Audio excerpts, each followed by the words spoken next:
ಹೆಬ್ಬಳಲು Shri Chakramata YouTube channel ವೀಕ್ಷಕರಿಗೆ ನನ್ನ ಹೃತ್ಪೂರ್ವಕ ನಮಸ್ಕಾರಗಳು. ಸುಭಾಷಿತ: ಇನ್ನೊಬ್ಬರಿಗೆ ಸಮಾಧಾನ ಹೇಳುವುದು ಸುಲಭ, ಆದರೆ ನಮಗೆ ನಾವೇ ಸಮಾಧಾನ ಮಾಡಿಕೊಳ್ಳುವುದು ತುಂಬ ಕಷ್ಟ. ಇವತ್ತು ದಿನಪಂಚಾಂಗಕ್ಕಿಂತ ಮುಂಚೆ ಆಂಜನೇಯನಿಗೆ ವಿಳ್ಯೆದೆಲೆ ಮಾಲೆ ಏಕೆ ಹಾಕುತ್ತಾರೆ, ವಿಳ್ಯೆದೆಲೆ ಮಹತ್ವವೇನು ಅಂತ ತಿಳ್ಕೊಳ್ಳೋಣ. ಹಿಂದೂಗಳಲ್ಲಿ 10 ಹಲವು ಸಂಪ್ರದಾಯಗಳಿದೆ.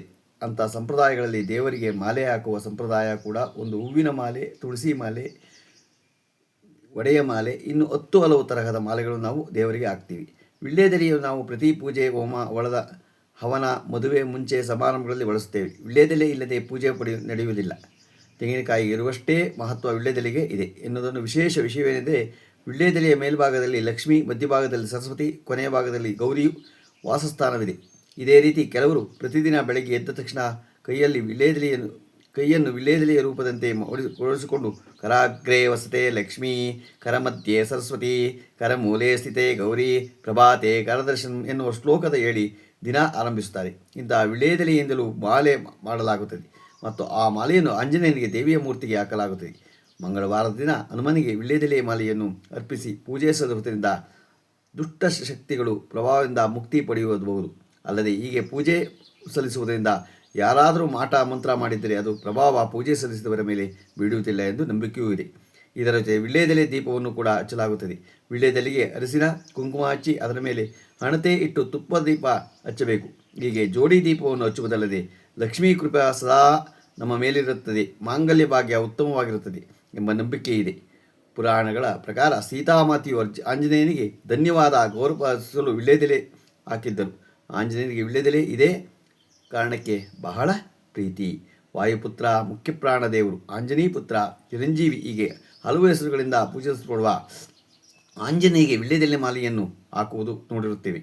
ಆಂಜನೇಯನಿಗೆ ವಿಳ್ಯೆದೆಲೆಯನ್ನು ಹಾಕುವುದರ ಹಿಂದಿರುವ ಉದ್ದೇಶವೇನು, ಇದರ ಹಿಂದಿರುವ ಪೌರಾಣಿಕ ಕಥೆ ಏನು, ವಿವರಗಳು ಇಲ್ಲಿದೆ ಇದೆ.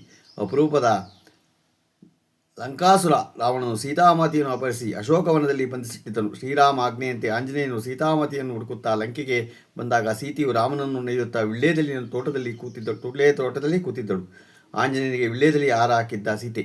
ಆಂಜನೇಯನು ತಾನು ರಾಮನ ಬಂಟ, ರಾಮನ ಸಂದೇಶವನ್ನು ತಂದಿದ್ದೇನೆ ಎಂದು ತಿಳಿಸಿದಾಗ ಸೀತೆ ಮಾತೆಯು ಸಂತೋಷಕ್ಕೆ ಪಾರವೇ ಇರಲಿಲ್ಲ. ಆಂಜನೇಯ ಸೀತೆಯ ಆಶೀರ್ವಾದ ಕೋರಿದಾಗ ಸೀತೆಯ ಸಂತೋಷ ಮತ್ತಷ್ಟು ಹೆಚ್ಚಾಗಿ ವಿಳ್ಯೆದೆಲೆಗಳನ್ನು ಕಿತ್ತು ಹಾರ ಮಾಡಿ ಆಂಜನೇಯನಿಗೆ ಹಾಕಿದ್ದಾಳೆ. ಭಕ್ತರ ವಿಳ್ಯೆದೆಲೆ ಅರ್ಪಿಸಿದರೆ ಆಂಜನೇಯನಿಗೆ ಪ್ರೀತಿ. ಸೀತಾಮಾತೆಯಿಂದ ವಿಳ್ಯೆದೆಲೆಯ ಹಾರ ಹಾಕಿಸಿಕೊಂಡು ಧನ್ಯನಾಗಿದ್ದ ಆಂಜನೇಯನು ತನ್ನ ಭಕ್ತರ ವಿಳ್ಯೆದೆಲೆ ಅರ್ಪಿಸಿದಾಗ ಅವರನ್ನೂ ಆರಿಸುತ್ತಾನೆ ಎನ್ನುವ ನಂಬಿಕೆ ಇದೆ. ಆಂಜನೇಯನಿಗೆ ವಿಳ್ಯೆದೆಲೆ ಅರ್ಪಿಸುವುದು ಭಕ್ತಿಯ ಸಂಕೇತ. ಭಕ್ತರು ಅರ್ಪಿಸಿದ ವಿಳ್ಯೆದೆಲೆಯ ಮೂಲಕ ಆಂಜನೇಯ ತನ್ನ ಭಕ್ತಿಯನ್ನು ಸೀತಾರಾಮರಿಗೆ ಸಮರ್ಪಿಸುತ್ತಾನೆ ಎಂದು ಪುರಾಣಗಳಲ್ಲಿ ಉಲ್ಲೇಖಿಸಲಾಗಿದೆ. ಭಾರತೀಯ ಸಂಸ್ಕೃತಿಯ ವಿಳ್ಯೆದೆಲೆಗೆ ಮಹತ್ವ ಸ್ಥಾನವಿದೆ. ಯಾವುದೇ ಶುಭ ಸಂದರ್ಭದಲ್ಲಿ ವಿಳ್ಯೆದೆಲೆಗಳನ್ನಷ್ಟು ತಾಂಬೂಲ ನೀಡಲಾಗುತ್ತದೆ. ಯಾವೇ ಪೂಜೆ ಇರಲಿ ವಿಳ್ಯೆದೆಲೆ ಇರಲೇಬೇಕು. ಪೂಜೆಗೆ ಮಾತ್ರವಲ್ಲ, ವಿಳ್ಯೆದೆಲೆಯನ್ನು ಔಷಧವಾಗಿಯೂ ಬಳಸಲಾಗುತ್ತದೆ. ಮುಂದಿನ ಬಾರಿ ಆಂಜನೇಯನಿಗೆ ನಾವು ಯಾವಾಗಲೂ ವಿಳ್ಯೆದೆಲೆ ಆಲೆಯನ್ನು ಯಾಕೆ ಹಾಕಬೇಕು ಅನ್ನೋದನ್ನು ನಾವು ತಿಳ್ಕೊಂಡ್ವು. ಇವತ್ತು ದಿನಪಂಚಾಂಗವನ್ನು ತಿಳ್ಕೊಳ್ಳೋಣ. ದಿನಾಂಕ 8/12/2025 ಸೋಮವಾರ, ಶ್ರೀ ವಿಶ್ವಾವಸು ನಾಮ ಸಂವತ್ಸರ, ದಕ್ಷಿಣಾಯನ, ಹೇಮಂತ ಋತು, ಮಾರ್ಗಶಿರ ಮಾಸ, ಕೃಷ್ಣ ಪಕ್ಷ, ತಿಥಿ ಚತುರ್ಥಿ, ರಾತ್ರಿ 9:07. ನಕ್ಷತ್ರ ಪುನರ್ವಸು, ಬೆಳಗ್ಗೆ 9:14. ಮಳೆ ಜ್ಯೇಷ್ಠ, ಎರಡನೇ ಪಾದ. ರಾಹುಕಾಲ 7:57 9:23. ಗುಳಿಕ ಕಾಲ 1:41 3:07. ಯಮಗಂಟ ಕಾಲ 10:47 12:15. ಇವತ್ತು ಯಾರು ಹುಟ್ಟು ಹಬ್ಬ ಆಚರಣೆ ಮಾಡ್ಕೊತಿದ್ರು, ಮದುವೆಯಾದ ದಂಪತಿಗಳು ವಾರ್ಷಿಕೋತ್ಸವ ಆಚರಣೆ ಮಾಡ್ಕೊತಿರೋರಿಗೆ ನಮ್ಮ ಹೆಬ್ಬಳಲು ಶ್ರೀ ಚಕ್ರಮಾತಾ ಯೂಟ್ಯೂಬ್ ಚಾನಲ್ ಕಡೆಯಿಂದ ಶುಭಕಾಮನೆಗಳನ್ನು ತಿಳಿಸ್ತೀವಿ. ದೇವರವರಿಗೆ ಆಯಸ್ಸು, ಆರೋಗ್ಯ, ಐಶ್ವರ್ಯ ಎಲ್ಲ ಕೊಟ್ಟು ಕಾಪಾಡಲಿ ಅಂತ ಕೇಳ್ಕೊತೀನಿ. ನಮ್ಮ ಹೆಬ್ಬಳಲು ಶ್ರೀ ಚಕ್ರಮಾತಾ ಯೂಟ್ಯೂಬ್ ಚಾನಲ್ ಯಾರು ಸಬ್ಸ್ಕ್ರೈಬ್ ಆಗಲು ದಯಮಾಡಿ ಸಬ್ಸ್ಕ್ರೈಬ್ ಆಗಿ ಲೈಕ್ ಕೊಡಿ. ಇದು ನಿಮ್ಮದೇ ಚಾನಲ್ ಆಗಿದ್ದರಿಂದ ನಮ್ಮ ಲಿಂಕನ್ನು ಬೇರೆ ಗ್ರೂಪ್ಗಳಿಗೆ ಫಾರ್ವರ್ಡ್ ಮಾಡಿ. ನಮಸ್ಕಾರಗಳು.